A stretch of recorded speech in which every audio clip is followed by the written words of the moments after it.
수행경전 중에 대념적용 공부를 하고 있습니다. 한여름 맞아가지고 우리가 3주간 방학을 했지요. 그리고 오늘 이제 4주 만에 여러분 함께 만났습니다.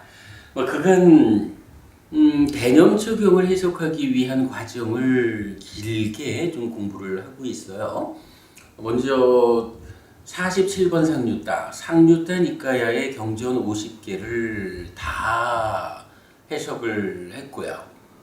이어가지고 수행을 이해하기 위한 별도의 수행을 포괄적으로 공부하는 공부도 몇 주 했고요. 그리고 나서 비로소 대념적용으로 직접 들어왔죠.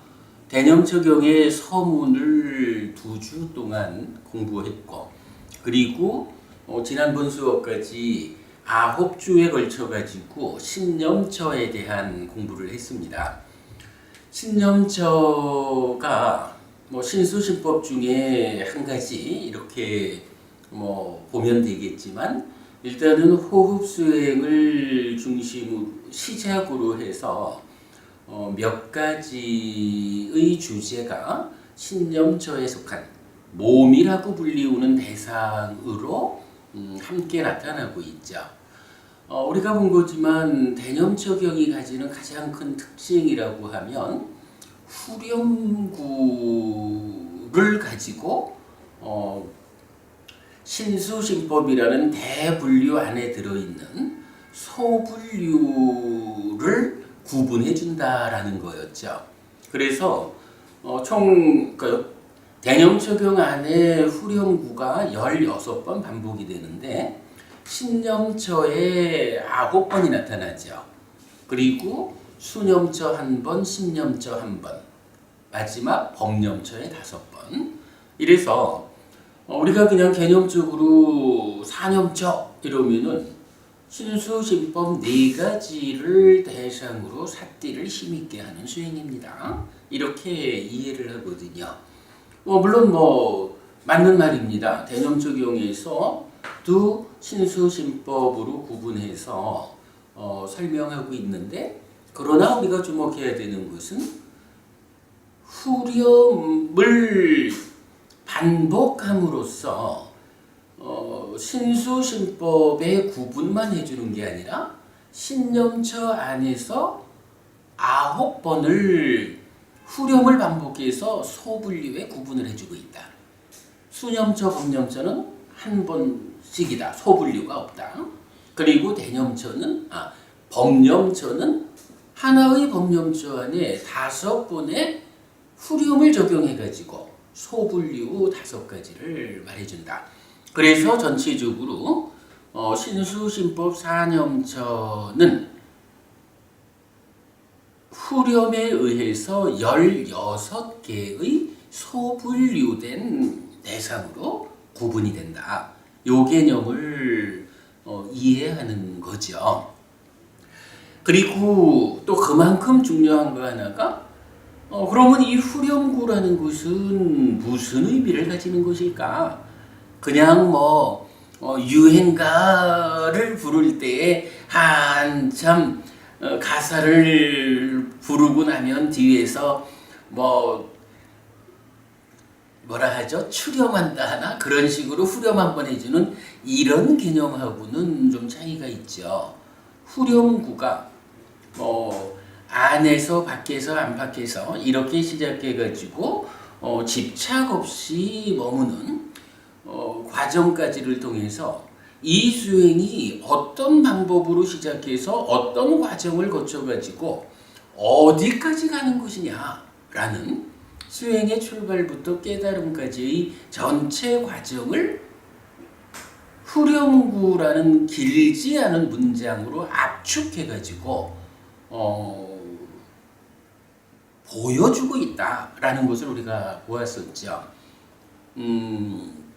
그 가운데 특히 안팎이라는 데 이어가지고 일어남의 법, 사라짐의 법, 일어남 사라짐의 법이라는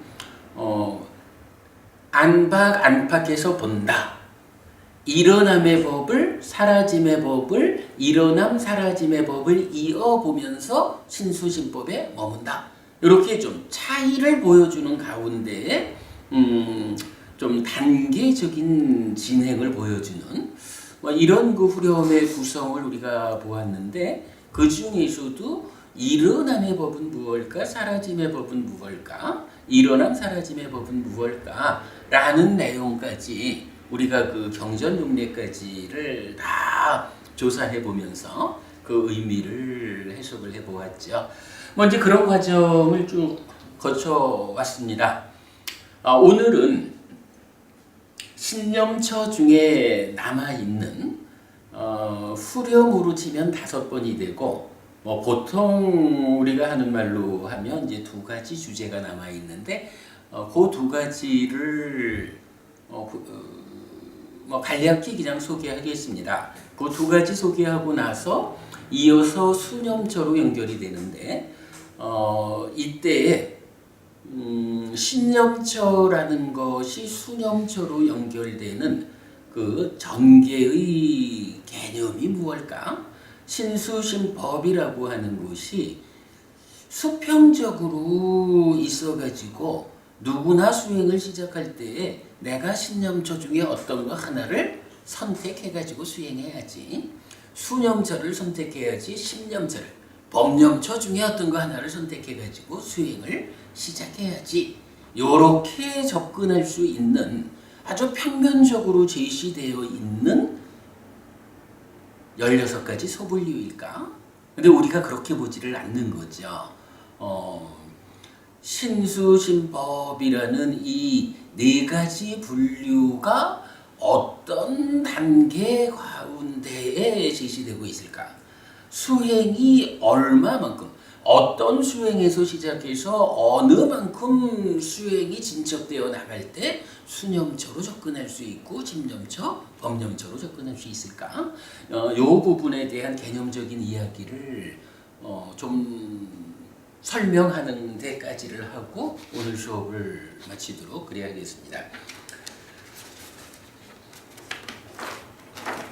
오늘 제가 우리 법당의 인쇄기를 서울법당으로 옮기면서 새 인쇄기를 아직 주문하지 못해가지고 프린터가 없다 보니까 조금 오늘 수업에 불편을 좀 드리고 있는데 양해 바라고요.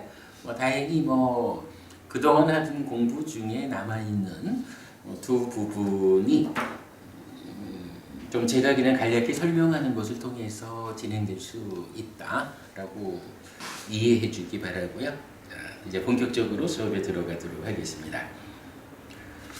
자, 지난주 수업은 어디를 했냐 하면 부정관에 대한 공부를 했습니다. 자, 공부의 연결을 위해서 지난주 부정관 공부한 부분을 한번 읽어보겠습니다. 다시 비구들이여, 비구는 발바닥으로부터 올라가며 머리카락으로부터 내려가며 이 몸에 대해 피부의 경계를 채우는 여러 가지 부정한 것들을 관찰한다. 이 몸에는 머리카락, 털, 손, 발톱, 이, 피부, 살, 힘줄, 뼈, 골수, 신장, 심장, 간, 흉막, 지라, 허파, 창자, 장간막, 위, 똥, 쓸개즙, 가래, 고름, 피, 땀, 지방, 눈물, 기름, 침, 콧물, 관절액, 오줌 등이 있다라고. 비구들이여, 이는 마치 양쪽에 아가리가 있는 자루를 가득 채운 밭뼈, 논뼈, 콩, 완두, 기장, 현미 등 여러 가지 곡식에 대해 눈 밝은 사람이 그 자루를 풀고 살펴보는 것과 같다. 이것은 밭뼈, 이것은 논뼈, 이것은 콩, 이것은 완두, 이것은 기장, 이것은 현미라고. 비구들이여, 이와 같이 비구는 발바닥으로부터 올라가며 머리카락으로부터 내려가며 이 몸에 대해 피부의 경계를 채우는 여러 가지 부정한 것들을 관찰한다. 이 몸에는 머리카락 내지 오줌 등이 있다라고. 이와 같이 혹은 안으로 내지 비구들이여 이렇게 비구는 몸에서 몸을 이어보면서 머문다. 요게 지난 수업에서 공부한 부정관 내용이죠. 자, 오늘은 이어가지고 다시 비구들이여 비구는 이 몸을 놓여진 대로 지향된 대로 요소별로 관찰한다. 이 몸에는 땅의 요소, 물의 요소, 불의 요소, 바람의 요소가 있다라고. 비구들이여 마치 솜씨 좋은 백정이나 그 조수가 소를 잡은 뒤에 큰 길 사거리에 덩어리별로 분류해 놓고 앉아 있는 것과 같다. 비구들이여 이와 같이 비구는 이 몸을 놓여진 대로 지향된 대로 요소별로 관찰한다. 이 몸에는 땅의 요소, 물의 요소, 불의 요소, 바람의 요소가 있다라고. 이와 같이 혹은 안으로 몸에서 몸을 이어보면서 머물거나 내지 비구들이여 이렇게 비구는 몸에서 몸을 이어보면서 머문다. 예, 오늘 신령처에 속하는 주제 4대와 관한 것입니다.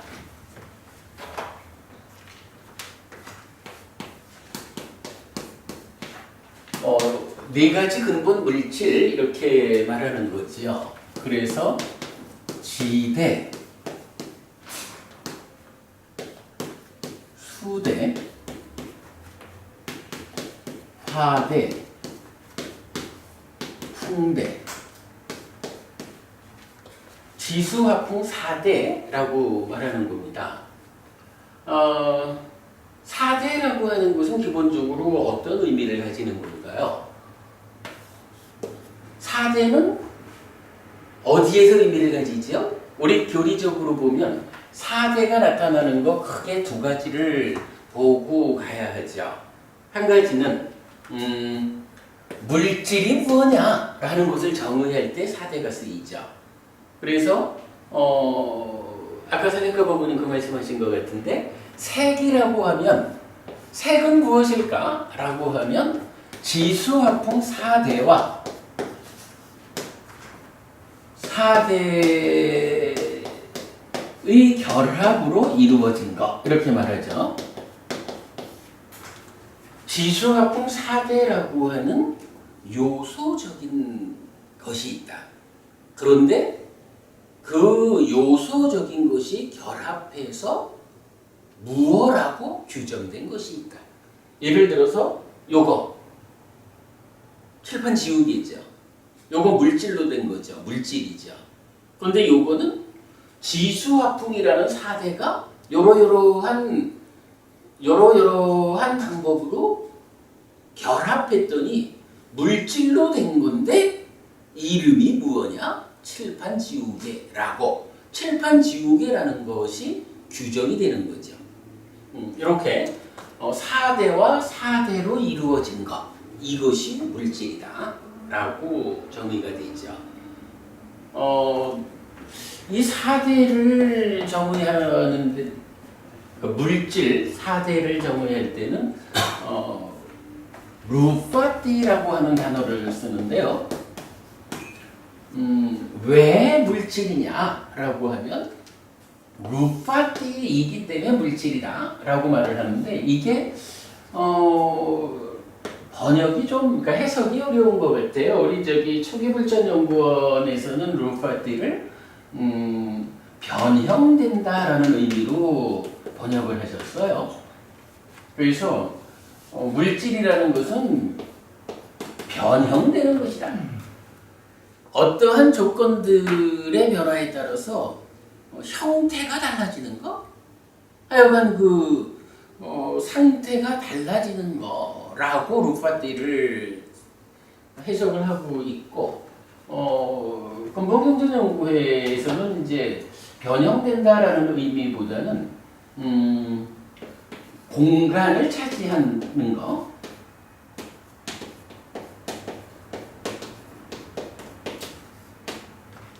공간을 차지한다. 지금 이 시간에. 그래서 시간과 공간 위에서 자기 자리를 잡는 거. 그럼 이제 요 이야기 공간을 차지한다라는 것은 뭐냐 하면 내가 요 공간을 차지하고 있기 때문에 누군가가 이 공간을 차지하려고 다가오면 부딪히게 된다. 저항하게 된다. 이런 부딪힘. 이런 의미로 이제 저희는 우리 근본경제연구회에서는 세계 특성을 설명하고 있어요. 그래서 물질이 무엇냐 하니 지수, 화풍, 4대와 4대로 이루어진 것들인데 이것이 보이는 것이든 들리는 것이든 냄새 맡아지는 것이든 맛보아지는 것이든 느껴지는 것이든 그러니까 색성향 미촉이죠. 색성향 미촉의 어디에 속하는 것이든 그것은 자기대로 이 시간에 자기의 공간을 차지하는 것이다. 이렇게 이해를 하는 거죠.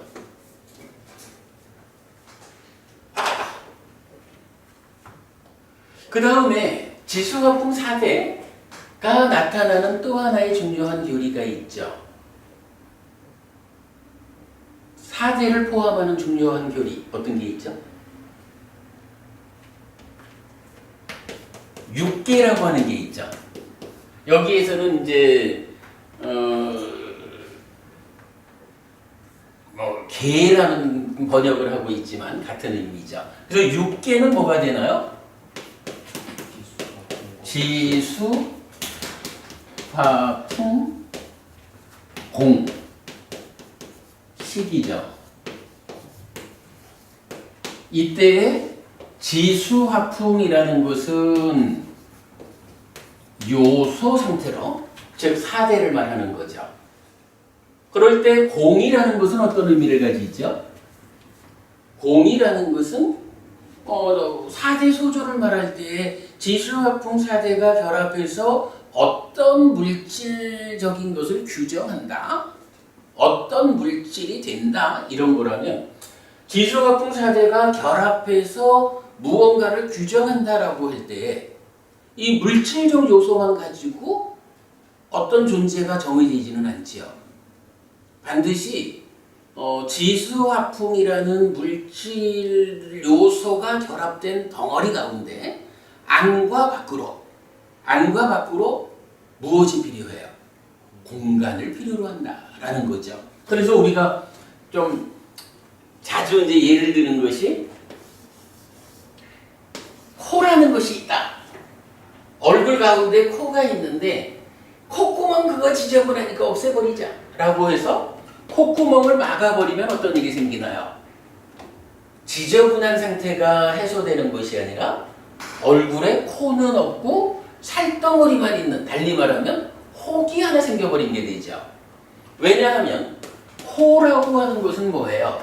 지수화풍으로 된 살점 덩어리가 얼굴에 딱 가운데 있다면 그것이 이 살의 바깥 부분을 공간이 둘러싸주고 그 안에 콧구멍이라고 하는 공간이 또한 차지하고 있을 때, 즉 지수화풍이라는 물질 요소에 의해서 덩어리진 이것을 안과 밖에서 어떤 형태로 공간이 둘러싸주느냐, 공간이 차지하느냐, 비어있는 부분이 있느냐, 이것에 의해 가지고 그게 어떤 상태로 공간에 둘러싸였느냐에 따라서 코라고도 하고, 위라는 것도 그렇죠. 그냥 고기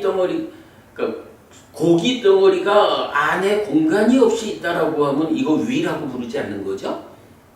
분명히 그 안을 공간이 둘러싸고 있기 때문에 공간과 함께하는 살점을 위라고도 하고 창자라고도 하고, 우리 법당 같은 경우도 그냥 콘크리트만 네모나게 확 부어져 있다라고 하면 이게 법당이 안 되는 거죠. 콘크리트 덩어리 안에 공간이라는 게 이렇게 차지하고 있기 때문에 여기가 우리 법당 이렇게 되는 거죠. 그래서 이 공이라고 하는 것은 이제 어떤 의미냐 하면 4대 소조를 만드는 이 의미가 되는 거죠. 4대 소조를 만든다. 이런 역할을 이제 공간이 해주는 거죠. 그렇기 때문에 지수화풍 공이라고 하는 요것이 무엇냐라고 하면 4대와 4대 조색인 색이다. 이렇게 되는 거죠. 그리고는 이러한 합해서 색이 되는 요것과 별개로 색에 종속되지 않는 색에 독립된 것으로의 식이 우리 삶을 설명하는 또 하나의 육계 요소로 있다. 그래서 지수화풍 공으로 이루어진 4대와 4대 소조인 색, 즉 몸이 죽어도 몸 따라 죽지 않는 식이 새로운 몸과 만나 다음 생을 살아간다. 이게 부처님이 정의하는 인간이고 그러한 정의에 의해서 윤회가 설명된다. 우리가 이렇게 알고 있는 거죠. 자, 아무튼 4대라고 하는 것은 불교 안에서 이렇게 두 가지 그러니까 색이라는 4대와 4대 조색인 색을 정의하는 거고 공간을 차지하는 것이다. 그렇기 때문에 부딪히는 것이다. 라는 거. 그리고 육계로서 사람을 설명하는 그 가운데에 이렇게 지수화풍 4대가 쓰인다라는 것을 이해하면 되겠습니다. 자, 이랬을 때 이제 그러면 지수화풍 각각은 그러니까 지대는 무엇고 수대는 무엇고 화대, 풍대는 무엇일까? 이런 부분도 우리가 좀 보아야겠습니다. 왜 그러냐 하면 지금 이제 대념적용에서 4대로 관찰을 하자라고 말하는데 어떻게 관찰하자라는 거예요? 이 몸에는 수대, 화대, 풍대의 요소가 있다라고 하면서 그걸 어떻게 보라고 하냐 하면 그러니까 이게요. 사실은 뭐 요새 수행처에서 그런 수행을 하죠. 뭐 예를 들어 걷는다라고 하면 내가 걷는 이 가운데에서 풍대를 발견하자라고 한다거나 뭐 지수화풍 4대 자체를 그 어떤 그 근본적인 의미 그 개념에서 지수화풍을 요소 상태로 발견하는 이런 수행을 주로 수행처에서 하는 것 같아요. 그런데 지금 대념 적용에서는 사실 뭐 수행처에서 그렇게 4대 수행을 한다라는 거 대념 적용에 근거해서 하는 것이다 이렇게 봐야 될 건데요. 경에서는 지금 어떻게 말을 하냐 하면 이렇게 비유를 들어주는 거예요. 솜씨 좋은 백정이나 그 조수가 소를 잡은 뒤에 큰 길 사거리 뒤에 덩어리별로 분류해 놓고 앉아 있는 것과 같다. 무슨 얘기냐 하면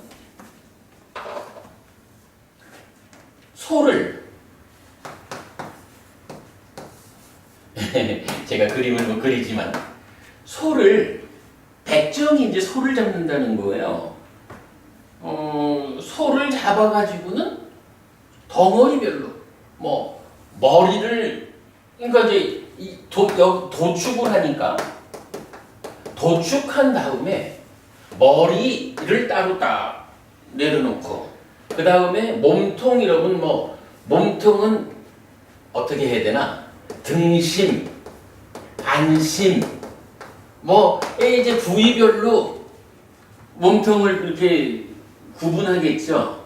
그리고 뭐 족, 꼬리 뭐 이런 식으로 소 한 마리를 도축을 하면 그거를 각각의 부위별로 이렇게 싹 구분을 해가지고 놓고 이제 손님들이 와서 사가시오. 아, 요거 머리 부위는 얼마요? 안심은 키로당 얼마요? 꼬리는 얼마요? 뭐 이런 식으로 좀 팔겠지요. 뭐 지금 여기서는 비유를 딱 그렇게 솜씨 좋은 백정이나 그 조수가 소를 잡은 뒤에 큰 길 장거리에 덩어리별로 분류해 놓고 앉아 있는 것 같다. 이렇게 이제 표현을 하고 있어요. 여기서 우리가 하나 봐야 되는 게 지수화풍 4대를 관찰한다라는 요것이 지대를 느끼자. 지대라는 것은 딱딱하다라는 또는 무겁다라는 요거 관찰하는 걸로 지대를 관찰하는 게 아니라 우리 소를 잡아가지고 우리가 분류를 하듯이 우리 몸 가운데에 내 몸 중에 이러이러한 부분은 지대에 속하는 것이다. 내 몸 중에 이러이러한 부분은 수대에 속하는 것이다.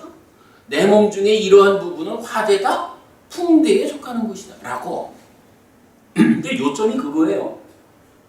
지수화풍 사대라는 것을 그 어떤 특성적으로 접근해가지고 내 안에서 무겁다, 부드럽다, 딱딱하다, 가볍다 요것을 관찰하자라고 집중해 나가는 수행 또는 뭐 수대 이래가지고 팽창한다거나 이런 부분을 주목하자라거나 뭐 따뜻하다거나 몸의 어떤 움직임이거나 이런 지수화풍 각각의 특성을 주목하자. 특성을 발견하자. 이렇게 4대 수양을 하라고 경전이 말해주는 게 아니라 경전은 그냥 내 몸을 잘 관찰해 보면 내 몸 중에 이런 부분은 지대에 속하는 것이고 그죠? 이렇게 도축해가지고 덩어리별로 놓고 앉아있듯이 내 몸 중에 이런 부분은 지대에 속하는 것이다. 이런 부분은 수대에 속하는 것이다. 화대에 속하는 것이다. 풍대에 속하는 것이다. 라고 몸 전체를 놓고 4가지로 분류하는 이런 관찰을 지시하고 있다는 거예요. 우리가 먼저 수업에서 본 부정관은 어떻게 했어요? 몸을 31가지 부정한 것으로 우리 몸이 이러이러한 것들의 조합인데 보니까 그게 낱낱이 보면 다 더러운 거 아니냐? 여기에 뭐 아름답다 깨끗하다 할 게 있느냐? 이렇게 이제 부정하게 보는 훈련을 한 거였잖아요. 근데 4대 수행으로 나타나는 거는 어떤 의미냐면 부정관처럼 좋은 그러니까 뭐 깨끗한 거 더러운 거 이런 어떤 가치를 실지 않고 그냥 객관적으로 내 몸의 구성 상태를 분류해 보는 거예요. 그래서 내 몸 중에 이러이러한 부분은 지대다. 지대에 속한다. 내 몸 중에 이러이러한 부분은 수대다. 수대에 속하는 것이다. 이런 식으로 가치 구분 없이 그냥 물질을 구성하는 요소를 기준으로 구분해보는 이런 관찰을 말하고 있다. 여기 좀 차이가 있어요. 그렇게 이제 4대 수행의 요점을 말할 수가 있는데 이런 상태에서 그러면 정작 우리가 또 알아야 되는 것은 4대 수행을 직접 하려면 부처님이 내 몸 가운데에 지대에 속하는 거 뭐 이런 식으로 구분해서 보라라고 하셨다라고 하면 그것만 갖고 수행이 되는 건 아니잖아요. 내 몸 가운데 지대에 속하는 것이 무언지는 내가 알고 있어야 내가 아는 바 요거는 지대다 라고 내 몸 안에서 스스로 관찰할 수가 있잖아요. 구분해서 관찰하는. 그래서 그 내용이 필요해요. 제가 아까 말씀드렸듯이 프린터가 좀 문제가 있어서 오늘 자료를 인쇄를 못 해드리는데 마침 이제 세계의 경전에서 그 지수화풍 4대에 대한 지금 우리가 말하는 이런 어떤 것이 지대일까? 어떤 것이 수대일까? 화대, 풍대 요거를 설명해 주는 경전이 있어요. 그래서 그 3가지 경전 중에 마치마니카야 62번 라훌라를 교계한 긴경 초기불전연구원 대림스님께서 번역하신 내용을 오늘 좀 우리가 인용해가지고 공부하도록 하겠습니다. 자, 이 경에 보면 라훌라 존자가 부처님한테 이렇게 질문을 합니다. 세존이시여 어떻게 들숨과 날숨에 대한 마음 챙김을 닫고 어떻게 많이 공부 지으면 실로 큰 결과와 큰 공덕이 있게 됩니까?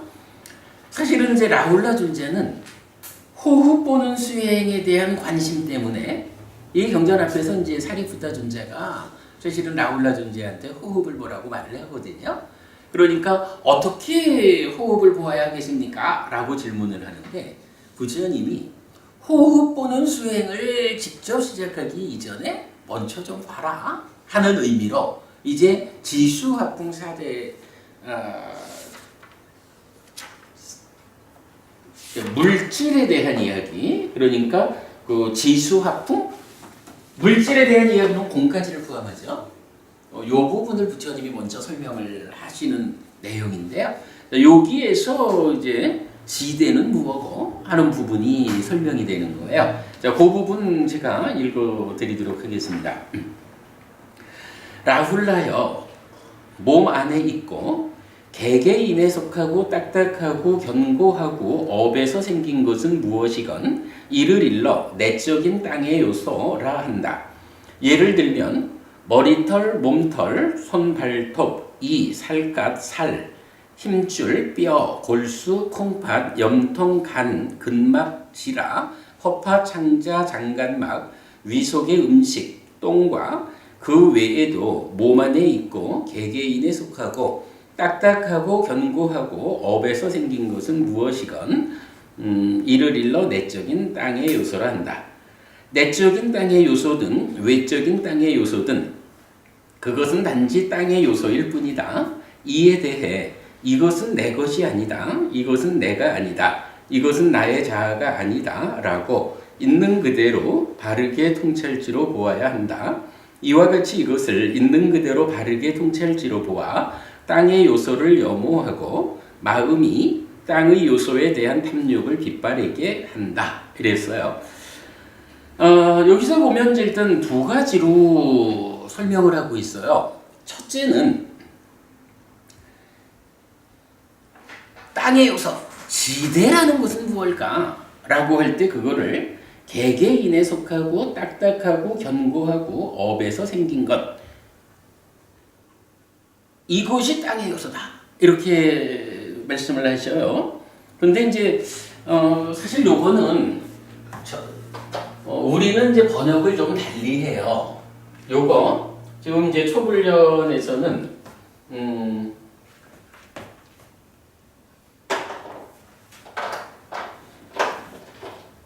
개개인에 속하고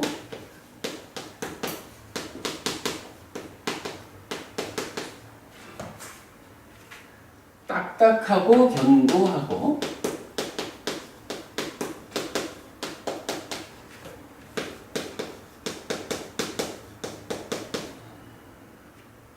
업에서 생긴 것, 이렇게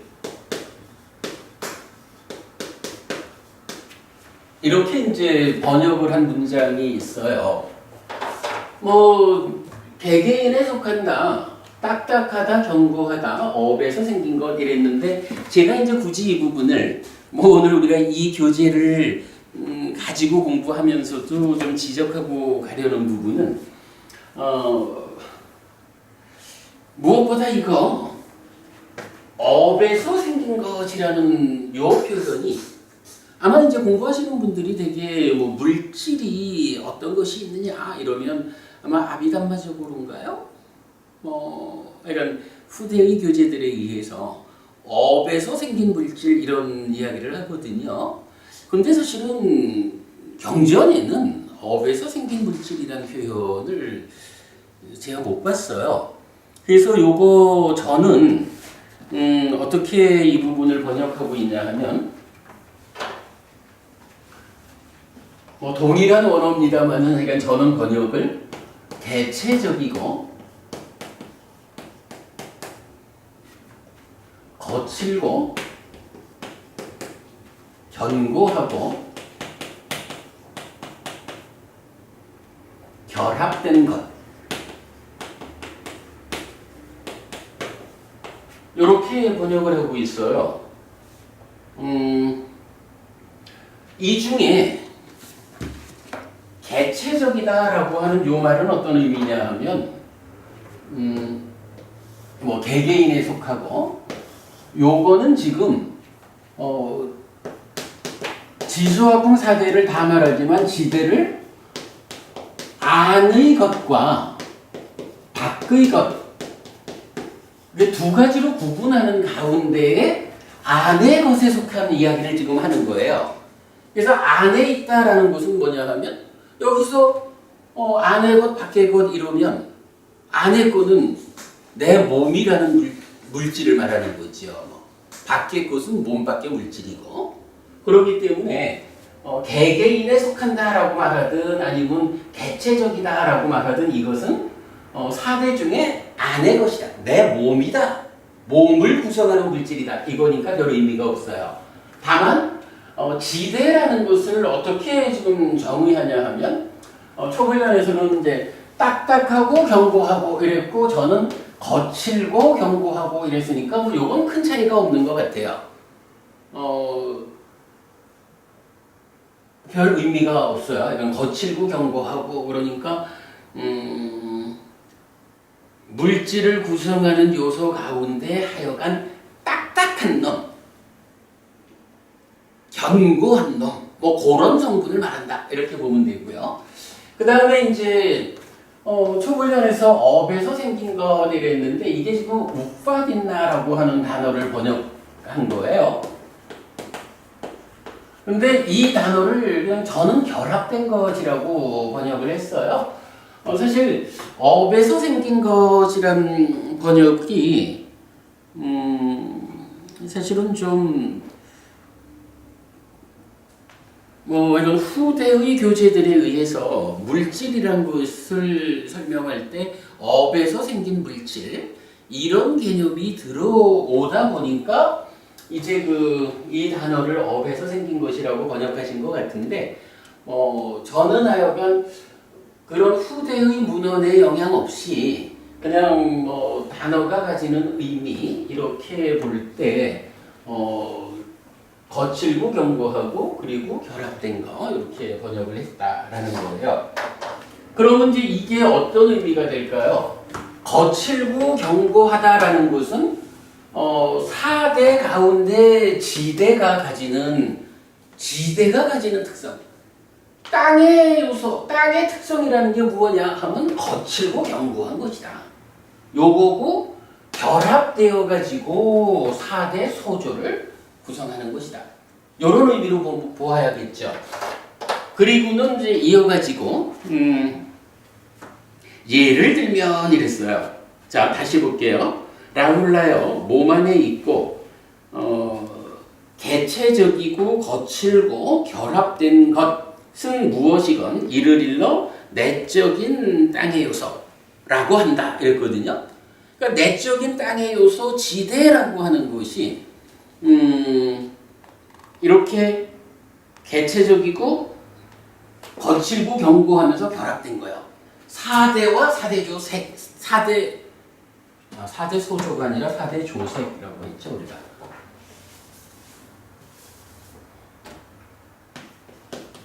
사대 조색, 사대에서 만들어진 색. 이렇게 지계라고 하는 자체가 사대이면서 사대 조색을 말한다라고 설명하고 있어요. 그래서 예를 들면 어떻게 되냐 하면 머리털, 몸털, 내지 똥까지. 만약에 이게 몸 안에 있는 땅의 요소를 지수화풍 사대, 즉 거칠고 견고한 고놈 요렇게만 표현을 해가지고는 이렇게 머리털이고 몸털이고 이살갗 이런 부분들이 요소 상황으로 있는 건 아니잖아요. 요게 다 공간이 참여함으로써 사대가 공간과 함께해서 사대 조색이 된 이런 상태이죠. 이제 그 부분을 보자면 그것은 결국 거칠고 견고한 요소 상태들이 결합되어 가지고 사대 조색의 상태로 결합되어 만들어졌기 때문에 그것을 뭐라고 부르냐 하면 예를 들면 머리털, 몸털, 손발톱, 이 살갗, 살, 힘, 줄, 뼈, 골수, 콩팥, 염통, 간, 근막, 자라, 허파, 창자, 장간막, 윗속의 음식, 똥. 그 외에도 몸 안에 있고 개체적이고 거칠고 견고하고 결합된 것은 무엇이건 땅이 내적인 땅의 요소를 한다. 이렇게 지금 설명하고 있거든요. 그러니까 4대 수행을 한다. 그 중에 지대 수행을 하자. 지대를 관찰하겠다라고 한다면 지대라는 것이 예를 들어서 내가 걸으면서 이 걷는 가운데에 다리를 들어 올리는데 이 다리가 굉장히 무거움으로 들어 올려지면 무겁다라는 지대를 관찰했다. 이렇게 이런 식으로 지대를 관찰하라고 경전이 정해주지 않는다는 것을 말하고 싶은 거예요. 경전은 하여간 이 몸뚱아리를 놓고 이 몸뚱아리 중에 이런 부분은 머리카락도 지대고 이빨도 지대고 살갗도 지대고 똥도 지대고 이런 식으로 내 몸을 구성하고 있는 것 중에 이러이러한 것은 지대에 속하는 것이다. 이렇게 관찰하라고 신념처의 4대 수행을 지시하고 있다는 거예요. 약간 요 개념을 우리가 좀 정확히 보아야겠어요. 그래서 어쨌든 이제 지대로 보면 안의 것이 이렇게 해서 구분되어 나타나 있어요. 그러면서 밖의 지대에 대해서는 경전이 따로 설명을 안 해줘요. 그죠? 안의 지대는 지금 예를 들면 이렇다. 이러한 것들이 있다라고 말을 했는데 밖의 지대는 무엇냐라고 하면 경전이 설명을 안 해줘요. 그건 왜 그럴까요? 밖에 있는 지대라고 하는 것은 그냥 보이는 거니까 이거는 설명이 필요 없는 거예요. 밖에 있는 것 중에, 몸 밖에 있는 것 중에 거칠고 견고하고 결합된 것. 책상도 지대에 속하는 것이고, 그죠? 캠코더도 지대에 속하는 것이고, 책도 지대에 속하는 것이고, 어쨌든 생겨먹기를 거칠고 견고한 요소들이 결합되어 있는 이런 딱딱한 거. 이거는 다 설명하지 않아도 이건 몸 밖에 있는 지대요. 이러니까 경전에서는 몸 밖의 지대는 예를 들면 무엇이 있다라고 설명해 주지 않는 거예요. 그러나 몸 안에 있는 것에 대해서는 이건 좀 세밀하게 알아야 된다라는 것 때문에 몸 안에 내 몸을 구성하는 것들 가운데 지대에 속하는 것은 이러한 것이 있다라고 예를 들면 이러하다라고 구체적으로 알려주고 있는 거죠. 그러니까 그 차이를 보면 되겠어요. 그리고 사념초에서 신념초에 속하는 사제 수행은 바로 내 몸을 구성하고 있는 그러니까 내적인 지대 요것을 관찰 대상으로 한다라는 거죠. 자, 이어가지고 수대에 대해서는 또 이렇게 설명합니다. 라훌라여, 그러면 무엇이 물의 요소인가? 물의 요소는 내적인 것과 외적인 것이 있다. 라훌라여, 그러면 무엇이 내적인 물의 요소인가? 몸 안에 있고 개개인에 속하는 물과 액체 상태로 된 것과 업에서 생긴 것은 무엇이건 이를 일러 내적인 물의 요소라 한다. 예를 들면 쓸개즙, 가래, 고름, 피, 땀, 굿기름, 눈물, 기름기, 침, 콧물, 관절 활액, 오줌과 그 외에도 몸 안에 있고 개개인에 속하는 물과 액체 상태로 된 것과 업에서 생긴 것은 무엇이건 이를 일러 물의 요소라 한다. 내적인 물의 요소든 외적인 물의 요소든 그것은 단지 물의 요소일 뿐이다. 이에 대해 이것은 내 것이 아니다. 이것은 내가 아니다. 이것은 나의 자아가 아니다. 라고 있는 그대로 바르게 통찰지로 보아야 한다. 이와 같이 이것을 있는 그대로 바르게 통찰지로 보아 물의 요소를 염호하고 마음이 물의 요소에 대한 탐욕을 빗바라게 한다. 이랬어요. 여기에서도 마찬가지 몸 안에 있고 개개인에 속하는 물과 액체 상태로 된 것과 업에서 생긴 것 이랬는데 우리는 번역을 달리하죠. 개체적이고 액체이고 액체적이고 결합된 것.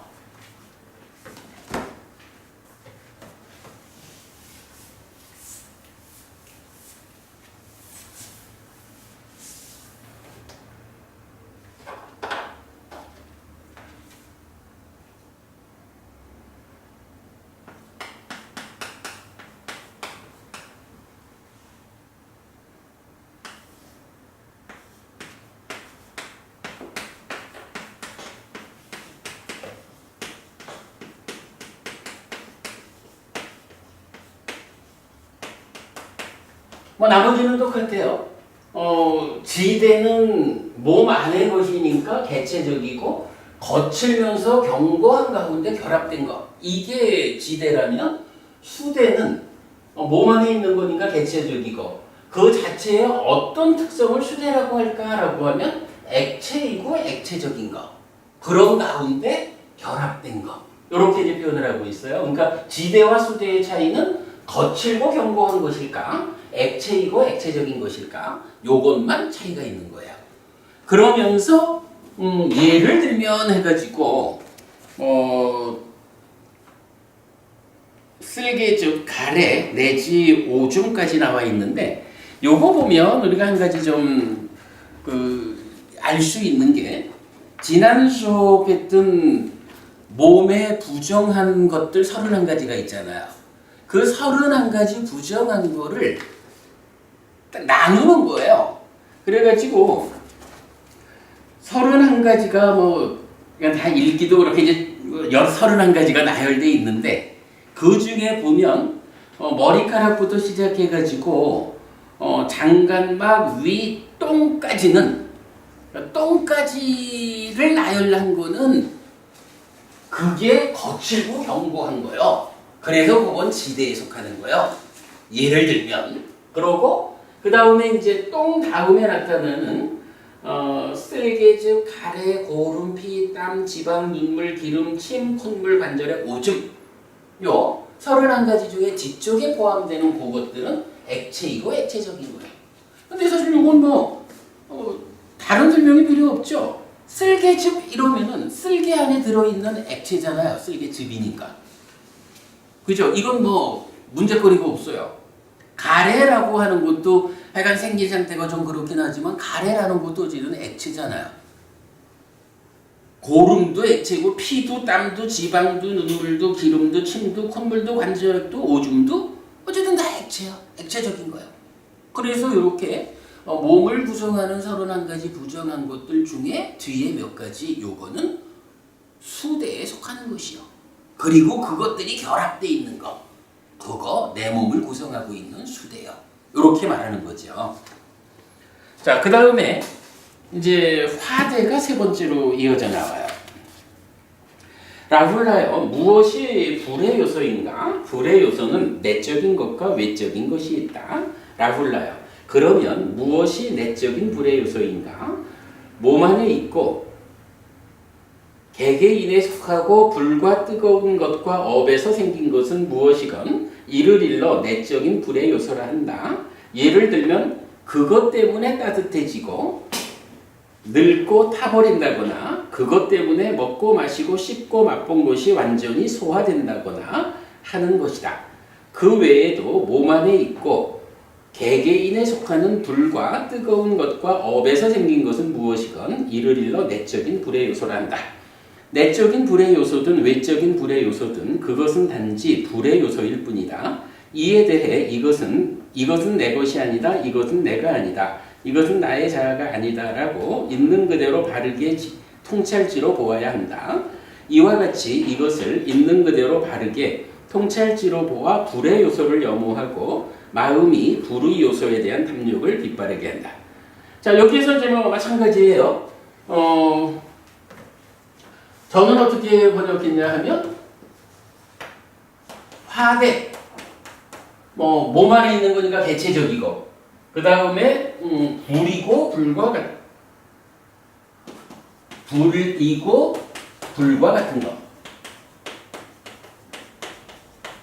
이렇게 번역을 했어요. 그리고 업에서 생긴 것 대신에 결합된 것 이래 했고 그런데 지대와 화대는 예를 들면 무엇이냐라고 하니 몸을 구성하는 31가지 부정한 것들 가운데 둘로 나눠가지고 지대는 이런 거, 수대는 이런 거라고 예를 들어줬거든요. 근데 이게 화대는 어떻게 예를 들리냐 하면 자 이렇게 표현을 해요. 그것 때문에 따뜻해지고 늙고 타버린다거나 그것 때문에 먹고 마시고 씹고 맛본 것이 완전히 소화된다든가 하는 것이다. 이랬죠. 그것 때문에 어떤 일이 있다는 거예요. 몸이 따뜻해져. 그것 때문에 어떻게 된다고요? 먹은 것들이 소화가 돼. 그럼 여기서 자, 몸을 따뜻하게 해주는 거, 먹은 것을 소화시켜 주는 거, 요런 것이 화대다 이런 얘기잖아요. 요거 좀 다른 말로 바꾸면 뭐가 될까요? 자, 우리가 요즘 우리 쓰는 말 중에 무엇이 있으면 그것 때문에 몸이 따뜻해져. 무엇이 있으면 그것 때문에 먹은 것이 소화가 돼. 저는 이렇게 그냥 쉽게 표현을 해보죠. 요즘 쓰는 말로 에너지 같은 거 아니겠어요? 에너지가 있어야 몸이 따뜻해지고 에너지가 있어야 소화가 되잖아. 뭐 이런 따뜻하게 하고 소화시키고 이런 몸 안에서 몸을 보호한다, 유지한다 이런 역할을 해주는 그것을 요즘 우리 쓰는 말로는 에너지잖아요. 화대라고 하는 이 불의 요소라고 하는 거, 물론 따뜻하다 뭐 이런 개념으로 이해를 해야겠지만, 그것을 좀 더 구체적으로 화대가 무엇일까라고 하면 기본적으로는 불이고 불과 같은 이런 건데 에너지라는 개념으로 우리 삶을 유지해주는 그런 거 이렇게 화대를 이해하면 적절할 것 같아요. 자, 그 다음에 이제 풍대로 넘어갑니다. 라훌라요. 그러면 무엇이 바람의 요소 풍대인가? 바람의 요소는 내적인 것과 외적인 것이 있다. 라훌라요. 그러면 무엇이 내적인 바람의 요소인가? 몸 안에 있고 개체적이고 기체이고 기체적이고 결합된 것은 무엇이건 이를 일러 내적인 바람의 요소로 한다. 자, 이렇게 말해요. 풍대라고 하면 기체이고 기체적인 거.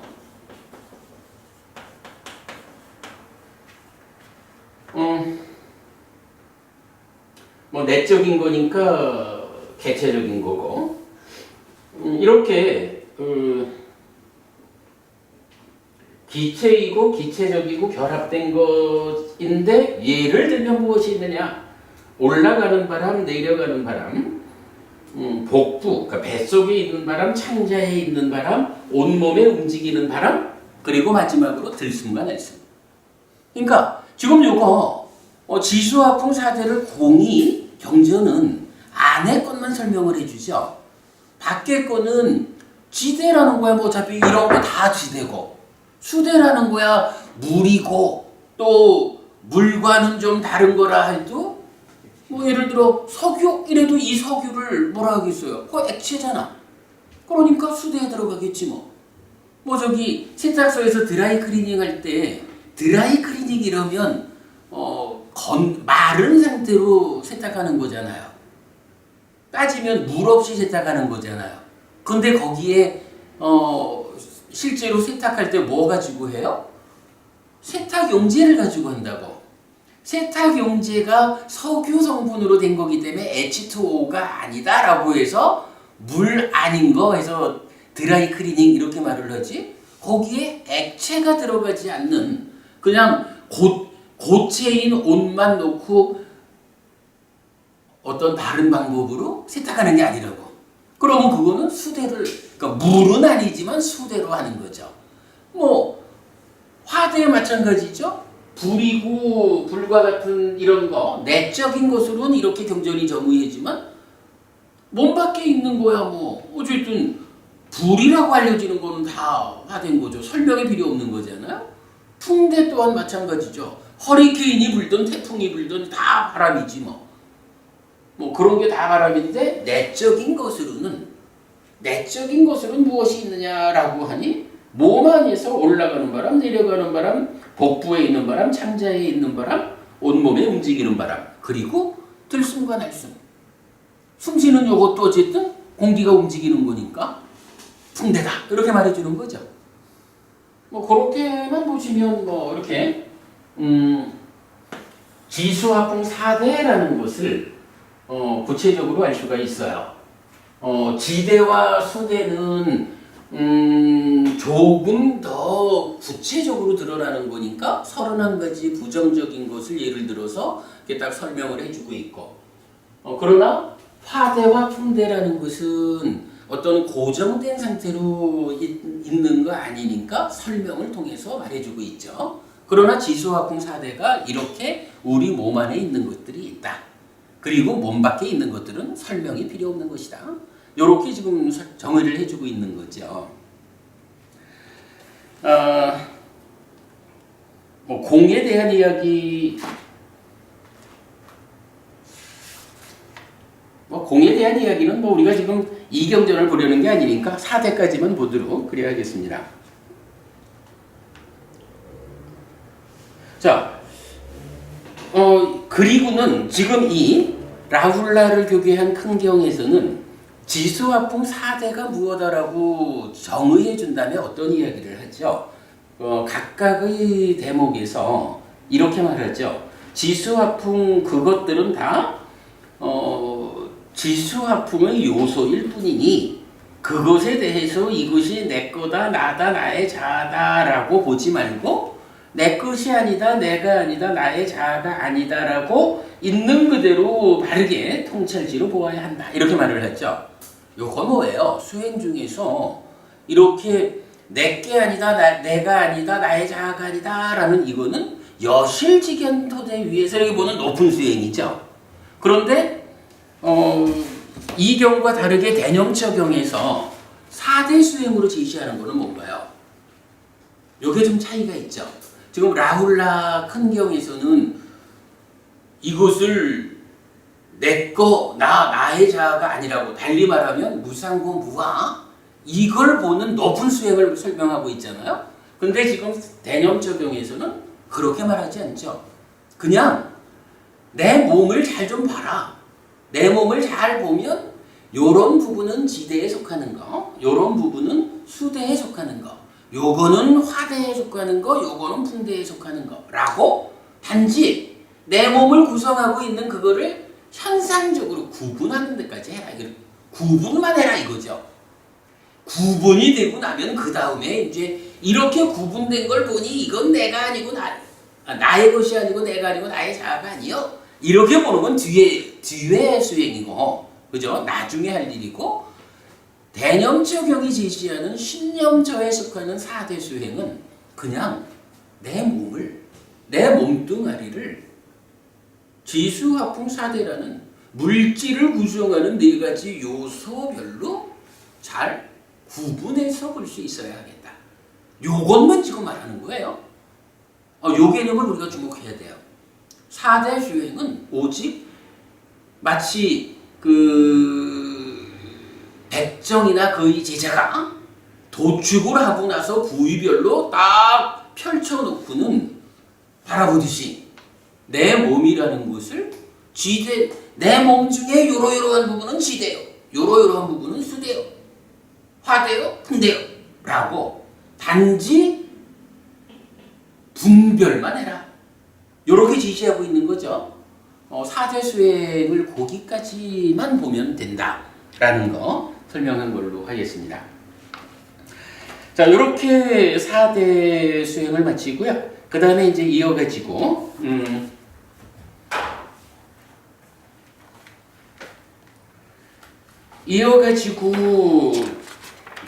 공동묘지에 가가지고 시체가 변해가는 과정을 보는 수행이 제시가 됩니다.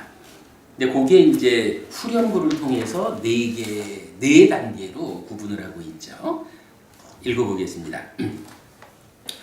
다시 비구들이여, 말하자면 비구는 묘지에 버려진 하루나 이틀 또는 사흘 된 부풀고 검푸른 빛을 띠고 완전히 부패된 시체를 볼 것이다. 그는 이것을 자기의 몸에 대해 비교한다.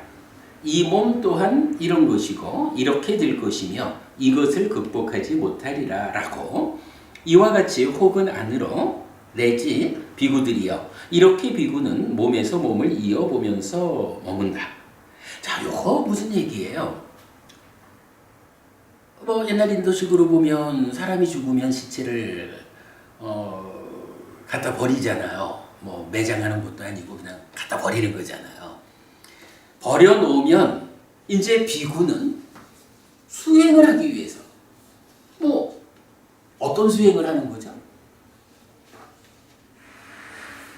사실은 사념처 수행을 하기 위해서요. 그치? 사념처에 속한, 신념처에 속한 하나로 지금 버려진 시체를 가서 봐라. 이렇게 말하는 거잖아요. 그러니까 사념처 수행을 하는 비구가 사람이 죽어가지고 버려진 그 자리를 가는 거지 뭐. 가가지고 그 자리에 앉아가지고 보는 거야. 이렇게 좀 말하는 거죠.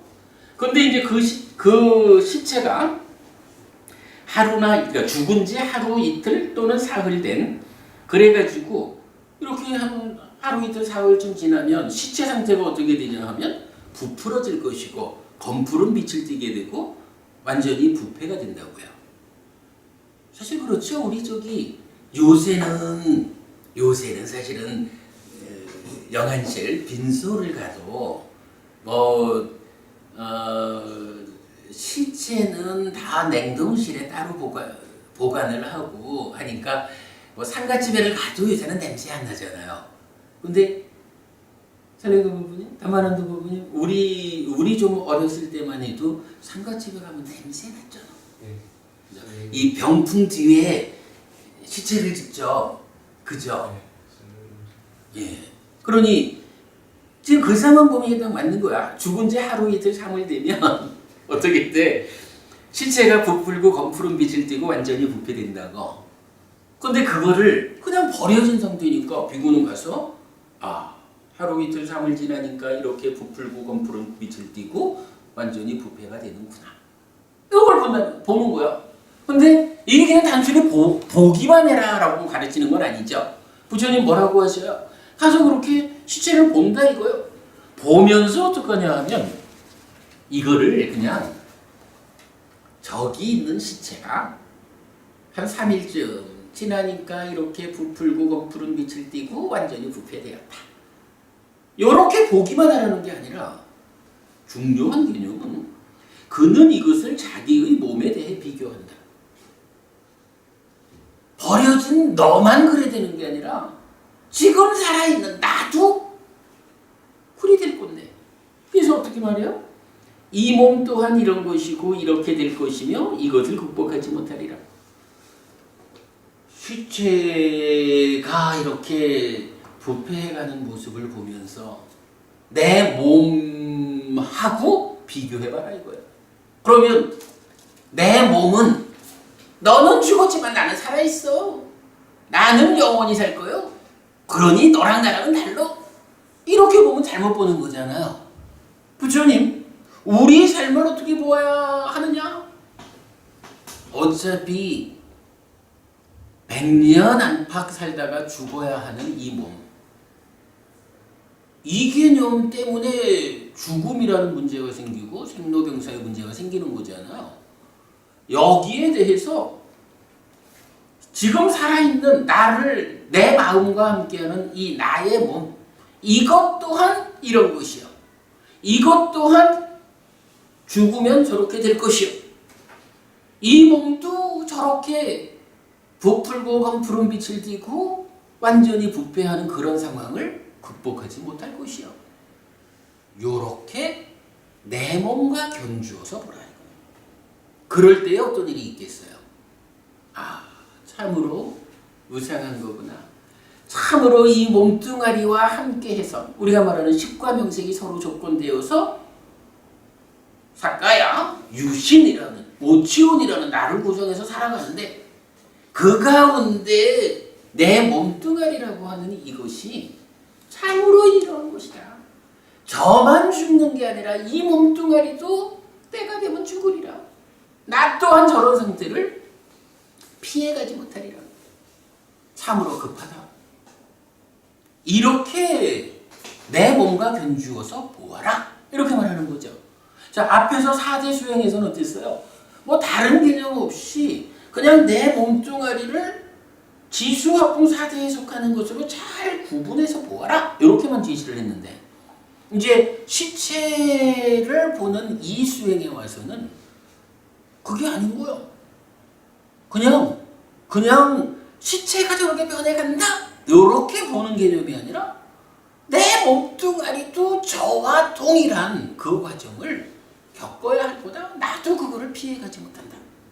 내 삶이라는 것이 이렇게 짧은 것이고 이 짧은 삶이 지나고 나면 이 몸뚱아리 또한 버려진 시체와 다를 것이 없다.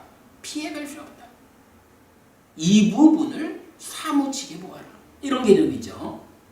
그럴 때에 우리가 이 몸뚱아리에 집착된 삶, 심지어는 이 몸뚱아리와 함께해서 온 오치온이 구성된 사카야, 유신이라고 하는 나라는 존재, 이것을 이렇게 허망하게 썩어갈 이런 몸뚱아리와 함께 있는 이거를 어찌 나이요? 나는 있어? 뭐라 하죠? 아스미라고 하는 말이죠. 또는 마나라고 해서 자만이라고 번역하지만 우리가 번역을 바꿨죠. 자기화라는 거. 번뇌와 무명의 작용에 의해서 이 몸뚱아리와 함께하고 있는 요 존재 상태를 나요? 나는 있어! 라고 스스로 자기화해가지고 자기가 되어 살아가면서 아픔을 겪는 요런 자기화라고 하는 이 문제가 이런 수행, 이 몸뚱아리 또한 절이 될 건데 뭐 피해갈 수 없는데 뭐 요렇게 관찰하는 수행을 통해서 그 자기화가 자만이라는 자기화라고 하는 이 문제가 해소된다 라고 경전이 알려주거든요. 자, 이렇게 이 몸뚱아리의 무상함, 이 몸뚱아리와 함께한 상태에 대해서 나요라고 붙잡지 않아야 한다라는 이런 수행이 첫 번째로 이렇게 나타난 거예요. 근데 이제 요게 우리가 계속 말하는 후렴구를 통해 가지고 네 단계로 나타나고 있죠. 자, 첫 번째 단계를 이렇게 보았고요. 이제 그 다음에 두 번째 단계를 보겠습니다. 다시 비구들이요. 말하자면 비구는 까마귀가 쪼아먹고 솔개가 쪼아먹고 독수리가 쪼아먹고 외가리가 쪼아먹고 개가 뜯어먹고 호랑이가 뜯어먹고 표범이 뜯어먹고 자칼이 뜯어먹고 다양한 벌레 무리가 파먹는 묘지에 버려진 시체를 볼 것이다. 그는 이것을 자기의 몸에 대해 비교한다. 이 몸 또한 이런 것이고 이렇게 될 것이며 이것을 극복하지 못하리라 라고. 자, 시체가 버려지면 어차피 죽은 시체를 먹고 사는 생명들이 있잖아요. 그들한테는 뭐 몸뚱아리가 죽어서 버려지면 그게 뭐 아무개의 몸이요? 이렇게 뭐 보이나요? 자기 먹이로 보이지. 그래서 그렇게 새들도 짐승들도 벌레들도 이렇게 그 자기 먹이로 이 몸의 죽은 상태를 자기 먹이로 삼아 취하는 그거를 본다는 거죠.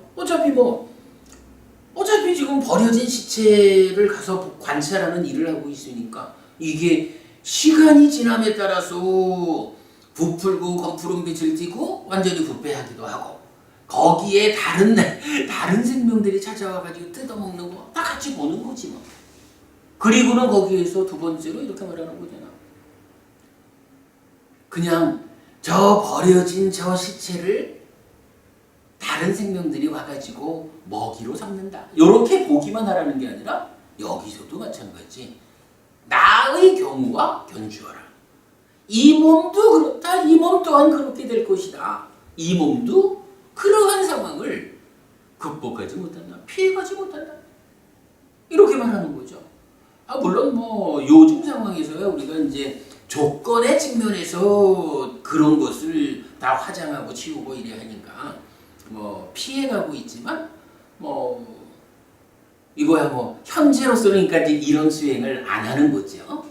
그러나 부처님 당시 그 인도 사회에서는 시체라는 것이 이렇게 버려져서 변해가는 과정, 그 과정을 보고 이 몸 또한 그렇다. 이 몸도 그것을 피해갈 수 없다. 라는 것을 사무치게 관찰함으로써 무상하다. 그 가운데 어찌 이런 몸뚱아리와 함께하는 요 상황을 나요? 나는 있어! 라고 달리 말하면 아뜨만이라는 것을 삼아가지고 붙잡을 거냐? 그거 내려놔야 한다. 이렇게 말하는 거죠. 그리고 이제 두 번째로 그 후렴구가 반복이 되고요. 자, 그 다음에 세 번째 이렇게 됩니다. 다시 비구들이요, 말하자면 비구는 해골이 살과 피가 남아있고 심줄로 연결된 채 묘지에 버려진 시체를 볼 것이다. 해골이 살은 다 떨어지고 피만 묻은 상태로 심줄로 연결된 채 해골이 되어 살과 피는 다 떨어지고 심줄로 연결된 채 뼈들이 흩어져서 여기에는 손뼈, 저기에는 발뼈, 또 저기에는 정강이뼈, 저기에는 넓적다리뼈, 저기에는 엉덩이뼈, 저기에는 등뼈, 저기에는 갈비뼈, 저기에는 가슴뼈, 저기에는 팔뼈, 저기에는 어깨뼈, 저기에는 목뼈, 저기에는 턱뼈, 저기에는 치골, 저기에는 두개골 등이 사방에 널려 있는 묘지에 버려진 시체를 볼 것이다. 그는 이것을 자기의 몸에 대해 비교한다. 이 몸 또한 이런 것이고 이렇게 될 것이며 이것을 극복하지 못하리라 라고 후렴구 동일. 요거 더 설명이 필요 없죠. 그냥 버려진 상태에 가서 비구가 관찰하면서 참으로 다른 생명들이 파먹기도 하고 뜯어먹고 하다 보면 이제 뼈를 서로 연결해주는 이런 것들까지도 다 끊어져 버리니까 그냥 여기는 엉덩이뼈, 저기는 정강이뼈 막 버려져 있는 이런 것을 보면서 참으로 이 몸 또한 처리되리라. 이 몸 또한 피해가지 못하리라. 그러니 이러한 무상은 그 가운데 무엇을 나는 있어 라고 붙잡아가지고 중생으로의 아픈 삶을 반복할까. 요렇게 관찰하는 거를 말해주고 있는 거죠. 그 다음에 이제 마지막으로 다시 비구들이요, 말하자면 비구는 뼈가 조개 껍질 색깔같이 하얗게 된 묘지에 버려진 시체를 볼 것이다. 뼈가 3, 4년이 지나 더러운 무더기가 된, 뼈가 삭아서 분말이 된 묘지에 버려진 시체를 볼 것이다. 그는 이것을 자기의 몸에 대해 비교한다. 이 몸 또한 이런 것이고 이렇게 될 것이며 이것을 극복하지 못하리라 라고. 이와 같이 혹은 안으로 몸에서 몸을 이어보면서 머문다. 혹은 밖으로 몸에서 몸을 이어보면서 머문다. 혹은 안팎으로 몸에서 몸을 이어보면서 머문다. 혹은 일어남의 법을 이어보면서 몸에 머문다. 혹은 사라짐의 법을 이어보면서 몸에 머문다. 혹은 일어남 사라짐의 법을 이어보면서 몸에 머문다. 혹은 더 나아가 몸이다 라고 사띠가 현재한다. 오직 암만이 있고 사띠만이 있을 때까지 이제 부대하지 않고 머물고 세상에서 아무것도 붙잡지 않는다. 비구들이요, 이렇게 비구는 몸에서 몸을 이어보면서 머문다. 시체의 변화 과정을 보는 네 번째는 뼈가 조개 껍질 색깔처럼 하얗게 되고 3, 4년이 지나서 더러운 무더기가 되고 뼈가 삭아서 분말이 된 이런. 그러니까 참 처음에는 부풀고 검푸른 빛을 띠고 완전히 부패하다가 그 과정에서 다른 생명들이 먹이로 삼아서 뜯어먹다가 그런 과정에 의해서 뼈들만이 남아서 다 여기저기 흩어져 있다가 그리고 마지막에 가면 그렇게 흩어진 뼈들조차 어떻게 돼요? 조개 껍질 색깔처럼 하얗게 되고 3, 4년이 지나서 더러운 무더기가 되고 끝내는 뼈가 삭아서 분말이 돼버린 이런 상태로 몸뚱아리라는 게 죽고 나면 결국 그렇다는 거예요. 아무리 보기 좋은 멋진 몸을 가진 사람의 몸이라도 결국 죽었다라고 하면 죽은 다음에 버려지면 이렇게 변해가다가 먹이가 되다가 뼈까지 흩어졌다가 끝끝내는 뼈마저도 다 삭아서 분말처럼 되어가지고 없어져 버리는 이런 상황에서 무엇을 가지고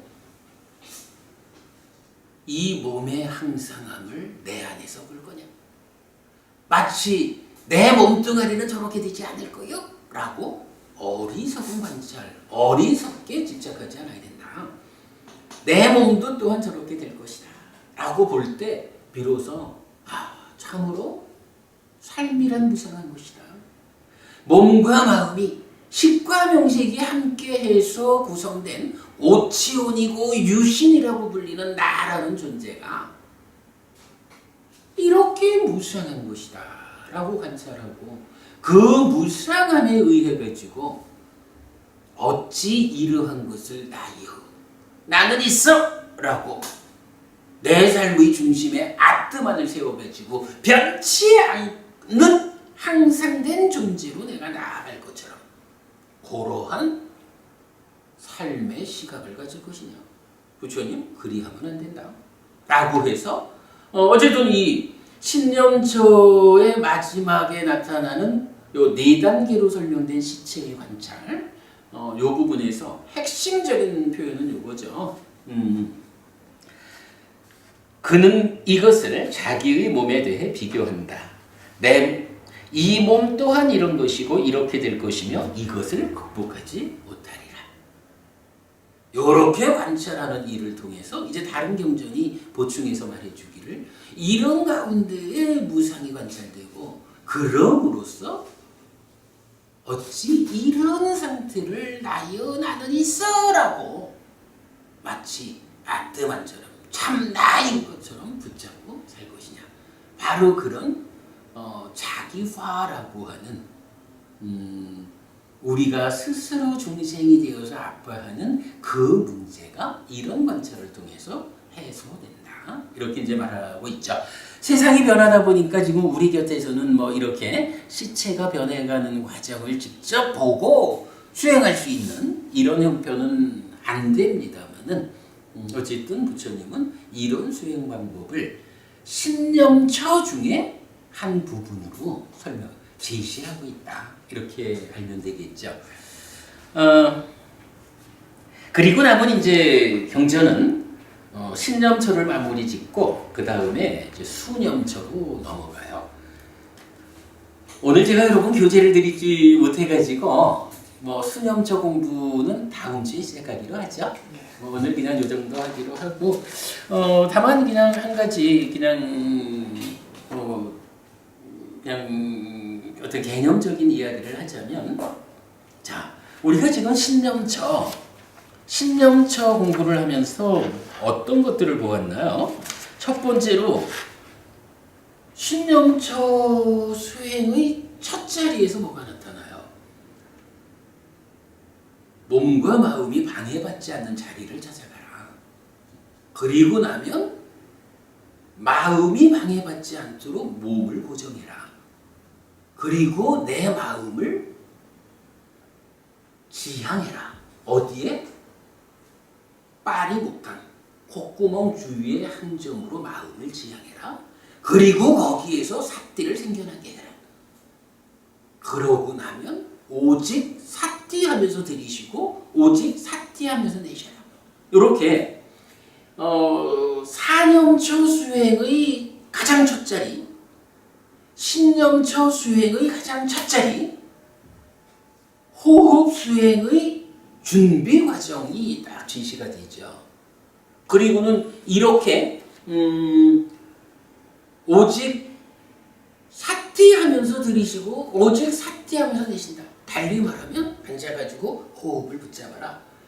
내가 숨쉬고 있는 줄 확실하게 알아라. 우리 이런 개념이 있어요. 저기 신념처 호흡 수행 시작할 때 이렇게 해가지고 호흡을 붙잡아야 합니다. 라고 하는데 호흡이 안 붙잡아져요. 아니면 호흡을 못 보겠어요. 이렇게 법부님들 말한다고요. 그래서 제가 그렇게 말하는 거예요. 방금 한 식으로 수행을 하려니까 방해받지 않는 자리를 잡읍시다. 그 자리에서 마음이 방해받지 않도록 몸을 고정합시다. 그리고 나면 콧구멍 주위 한 점으로 마음을 지향합시다. 삿띠를 생겨나게 합시다. 삿띠하면서 들이쉬고 내쉽시다. 이렇게 말을 하니까 지향합시다. 콧구멍 주위를 지향합시다는 요 자리가 이게 호흡을 보고 호흡을 붙잡는 요런 자리로 이해를 하게 된 것 같아요. 근데 이제 그렇게 보면 사실은 그 자리가 뭐냐 하면 호흡 보는 수행을 하기 위해서 방해받지 않는 자리에 마음이 방해받지 않기 위해서 몸을 고정한 그 상태까지를 한 거잖아요. 이제부터 마음이 수행하기 위한 출발이 되는 게 그 자리예요. 근데 그 자리를 오해하기를 거기서 콧구멍주의를 지향하자라고 했으니까 그 순간에 이제 호흡을 보고 호흡이 보여야지 뭐 호흡을 보고 호흡을 붙잡으면 이어가지고 사티를 생겨나게 하고 오직 사티하면서 들이쉬고 내쉰다 이렇게 생각을 하게 된 것 같아요. 그래서 제가 수행이 그렇게 쉬운 게 아닙니다. 설령과 보부님 사실 안 그럴까요? 이게 몸을 고정했다고 하면 그 순간에 자, 내 마음을 콧구멍 앞으로 지향하자 이러면 마음이 딱 가주나? 그래서 거기서 공기가 들고 나면서 남기는 이 느낌을 보면서 호흡이 보인다? 이렇게 할 수 있나? 그럴 것 같으면 얼마나 쉽겠어? 좋겠어. 사실은 그게 안 되는 거죠. 그러니까 순서가 내 마음을 콧구멍 주위, 콧구멍 앞 인중 하나의 자리로 중심을 잡자. 내 마음을 그 자리를 지향하도록 하자라고 하나의 수행을 하기 위한 중심 자리를 거기로 지정하는 거에 불과한 거야. 이게 지향하자는 말이. 거기서 하자. 거기서 하려니까 거기서 하자라는 이 이야기는 뭐냐면 그 자리에서 호흡을 보자라는 개념인데 호흡이 안 보이잖아 사실. 그러니까 어떻게 해요? 요 자리를 지향하자 고기를 중심으로 호흡 보는 일을 호흡을 붙잡고 그렇게 호흡 보는 일로 마음을 모아가지고 삼매를 가자 이렇게 말한다면 이제 고일이 맘먹은 대로 되는 게 아니니까 고일을 하기 위해서 사띠를 생겨나게 하는 일이 지향 다음에 나오는 거예요. 사띠를 생겨나게 하면 이 사띠라는 게 누구나 생겨나기만 하면 힘이 있어가지고 만호! 까불지 말고 거기 있어! 라고 만호를 제어하려고 못하잖아요. 그래도 어쨌든 사띠가 이렇게라도 생겨나면 그때부터 아따삐 삼빠잖아 사띠마. 내 마음이 호흡을 붙잡았을까? 보고 있을까? 라고 발견하고 옳고 그름을 판단해서 놓쳤다 싶으면 되돌리고 붙잡고 있다라고 하면 더욱 강력히 붙잡도록 아따삐 삼빠잖아 사띠마라는 기법을 통해 가지고 어떻게 해요? 그거를 붙잡아가는 과정. 사띠를 생겨나게 해서 호흡을 보아가는 어떻게 하면 호흡을 놓치지 않고 계속 붙잡고 있을 수 있을까? 이렇게 보아가는 과정이 완성되면 그걸 뭐라 하냐면 사또와 아싸사띠, 사또와 빠싸사띠. 오직 사띠 하면서 들이쉬고 오직 사띠 하면서 내쉰다. 그러니까 수행을 하면서 호흡이 잘 안 보여요. 호흡이 붙잡아지지가 않아요. 라고 고민할 이유가 없어요. 이 수행의 준비 과정이 결국 지향해가지고 사띠를 생겨나게 해서 오직 사띠하면서 들이쉬고 내쉬는 그 긴 과정이 호흡을 보아내는 과정이요. 호흡을 붙잡는 과정이요.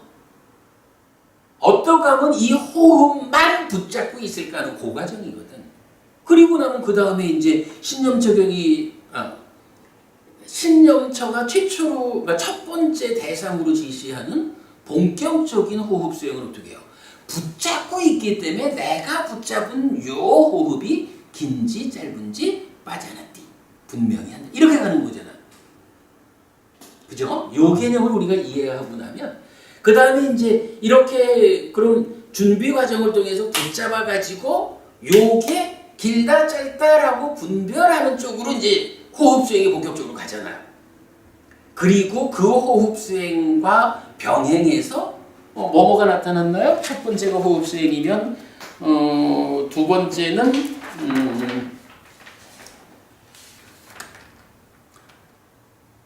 두 번째가 네 가지 자세, 내가 지금 어떠한 상태에 있는지를 아는 거죠. 그리고 세 번째는 산바자나 깔이 나의 지금 행위를 옳고 그름을 판단하면서 행한다. 그렇게 됐고요. 그 다음에 네 번째가 부정관, 31가지 부정한 걸 보는 거고, 다섯 번째가 오늘 공부한 사대를 내 몸을 어디에 속하는 것일까라고 분별해보는 요거고, 그 다음에 6, 7, 8, 9 네 단계가 시체의 변화 과정을 이렇게 보는 거잖아요. 이럴 때에 그러면 비구가 이제 우리가 수행자가 수행을 할 때 신념처 이러면 이 9개를 다 순서적으로 다 해야 될까? 이런 개념이 아닌 것 같아요. 제가 오늘 마무리로 드리고 싶은 말씀은 기본적으로 수행은 호흡이야. 호흡 수행을 해야 하는 거예요. 근데 호흡 수행을 해야겠는데 이거와 병행해서 이게 사실은 곰팡도리가 설명한 거지만 호흡을 본다, 호흡을 붙잡는다는 자체가 어렵잖아요. 그걸 붙잡은 상태에서 이제 길고 짧고 이렇게 분명히 보는 거잖아. 이게 여러 가지 측면. 우리가 지난번 준비 과정에서 네 가지 실천을 보았죠. 즐거운 실천이 있는가 하면 괴로운 실천이 있죠. 요거 뭐죠?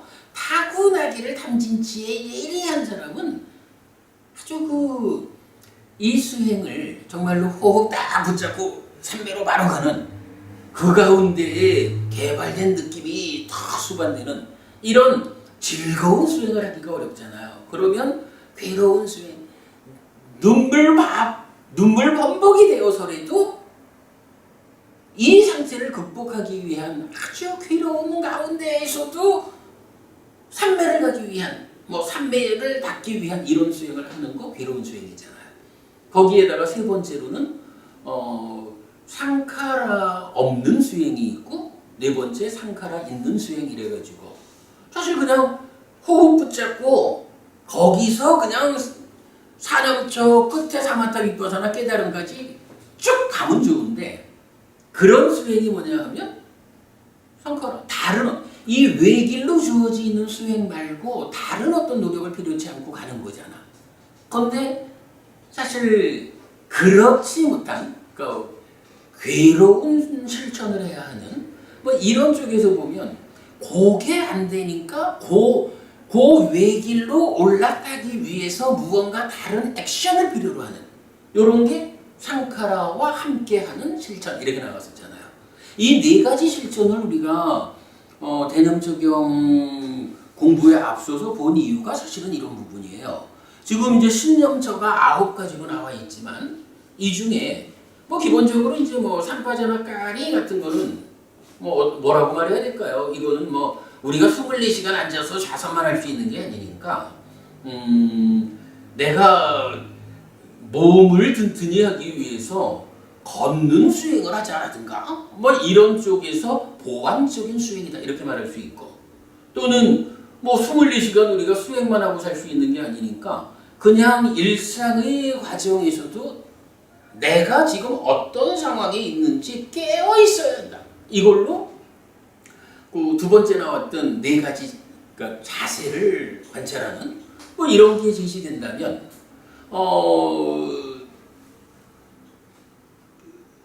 이 가운데에 부정관이라든가 또는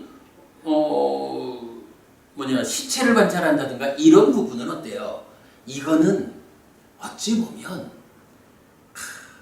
너무 탐진치가 아예 그냥 내가 태어날 때부터 갖고 온 탐진치가 예리해. 우리가 이제 성향적으로 그런 사람들이 있잖아요.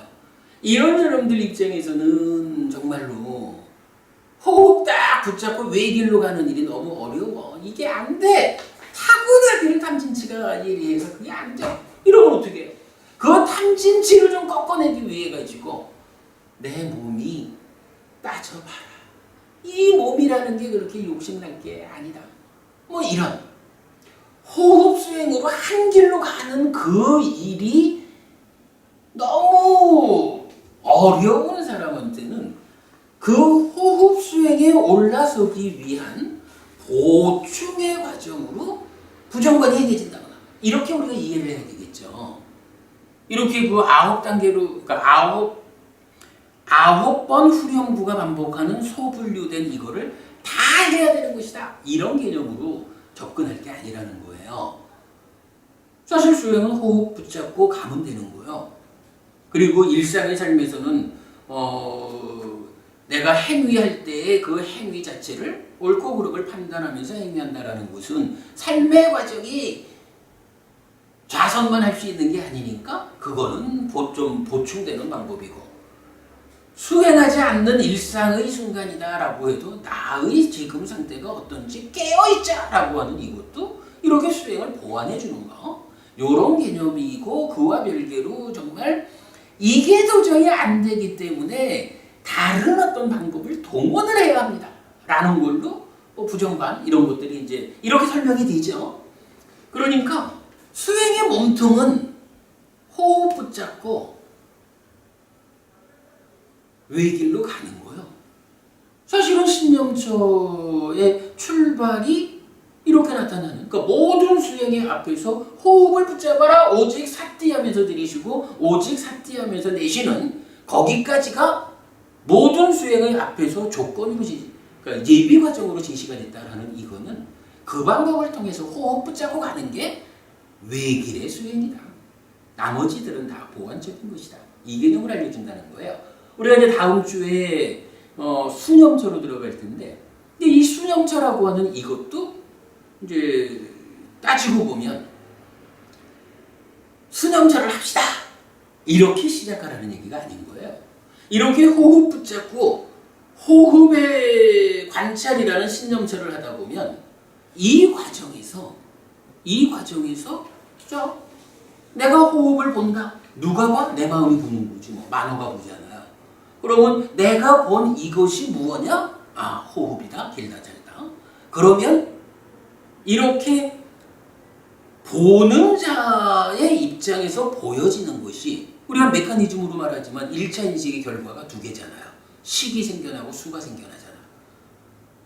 신념초에서 호흡 수행에서는 첫 번째로 생겨난 식의 몸통을 보아라 이렇게 말한다면, 수념처는 1차 인식에서 생겨나는 두 번째 결과물을 그걸 보아라 이렇게 말해주는 이런 연결관계를 이제 보여주는데, 거기에 대한 설명 다음 주에 거기부터 시작하도록 하겠습니다. 오늘 교재가 좀 불충분했지만 또 여기까지 해서 대념처경이 제시하는 신념처 소분류 16가지 중에 9개까지를 이제 완전히 마무리한 것으로 하고, 다음 주에 수념처 공부 시작하도록 하겠습니다. 수고하셨습니다.